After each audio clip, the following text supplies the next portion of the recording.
आज सकाळୁ उठु उठु आमको मेडिकल जीवाकू पड़िला। काली रातिरु मो पुओ देह भल नाई, बांती होउची, झाड़ा होउची। आज सकाळे भी जहा खुएदेली सबू बांती करदेला। सेतिपाई मन आज टिके भी भल नाई। मु झड़ा फुंका को विश्वास करेनी, हेले भी माँ मन ना बुझी नथिला। सेतिपाई झड़ा फुंका भी करथिली, किछि लाभ होई नथिला। सेतिपाई आज मॉर्निंग रे आसीथिलु भारी एठी पुओ को पेडियाट्रिक विभाग रे देखेबा पाई।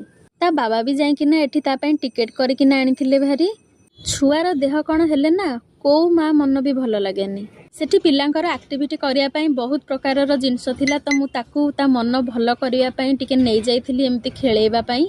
ता खेल देखिकी एठी सबु कहूतिले से तो काई पेशेंट भली लागुनी। मैडम को देखिकी एठी औषध सबु नै जाइथिली पुअर।